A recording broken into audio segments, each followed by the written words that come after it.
Thank you, Mr. Speaker. Members, this amendment would restrict the Education Savings Account program under SB 2 to families with a household income at or below 85% of the state median income.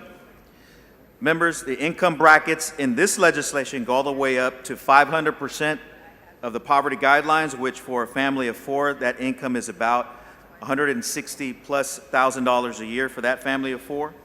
We should not be subsidizing wealthier families' private school tuition.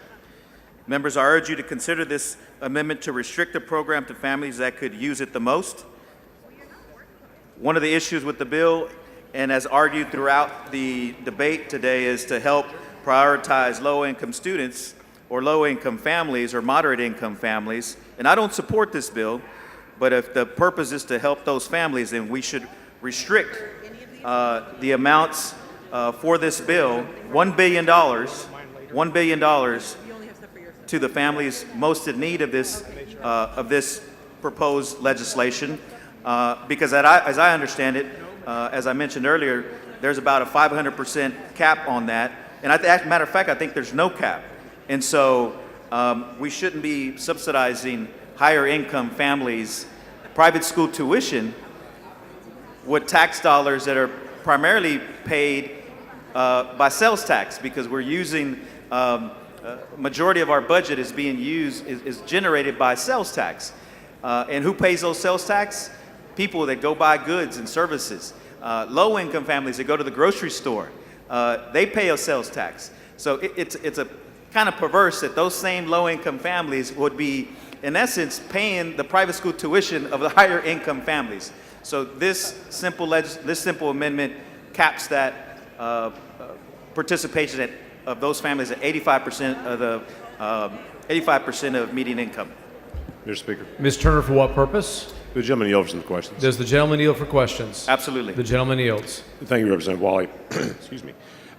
So your amendment would limit the voucher to 85 families that are at 85% of the median income of the state. Medium income, yes, sir. That's correct. All right, and so we heard some dialogue earlier that I'm sure you heard between Representative Frank and me about shouldn't we provide resources to families with less means to be able to send their kids to private schools. It sounds like that's what your amendment would almost ensure. Do I have that correctly? That is exactly right, Representative Turner. Look, if we're worried about these children that don't have no options, because that's been the argument, then let's help those children, those families that actually would be benefited by this proposed legislation. So, look, the amendment specifically says that we limit this child. The child is a member. This particular child is a member of a household with a total annual income that is at or below 85% of the state median income. So you're exactly right in that exchange.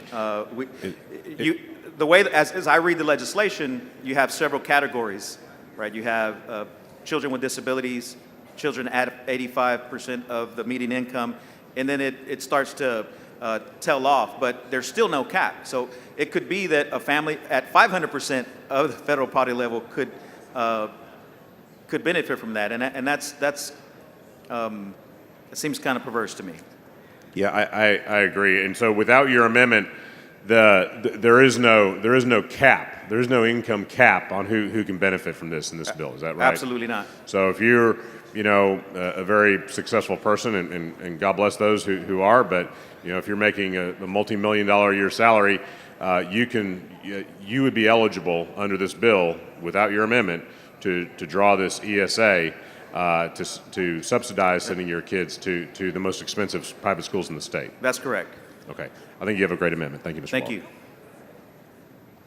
Gervin-Hawkins, for what purpose? Mr. Speaker, will the gentleman answer a couple questions? Does the gentleman yield for questions? Absolutely. The gentleman yields. Representative, so we can put it in perspective, when you talk about 85% of the median, what type of income level, so people can understand what those parameters are? So right now, that would be for a family of four at 85%, would be about a little over $80,000 a year for that family. For the whole household? The whole household. So, I mean, you could, I mean, I don't want to assume what family situations are, but you could have two parents making $40,000 or one parent making $80,000. okay, so what I'm thinking about is a couple who may each make 48, 50,000 each. We're talking about 100,000. That family would not qualify? No. What the amendment does is caps that that ESA, that voucher, to families that make under 85%, at or below 85%. So we're of talking the about a median. household of 4 making less than 80,000, Correct. Roughly 80,000. Yes. roughly 80,000. Yes. So that truly will get the folks that we're saying we want to serve. That's correct. And so at the 500%, what is that number? Do you know?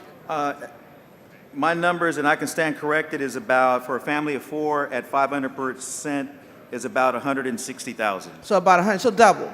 Correct. So the current bill now says 160,000, which is double what your amendment does.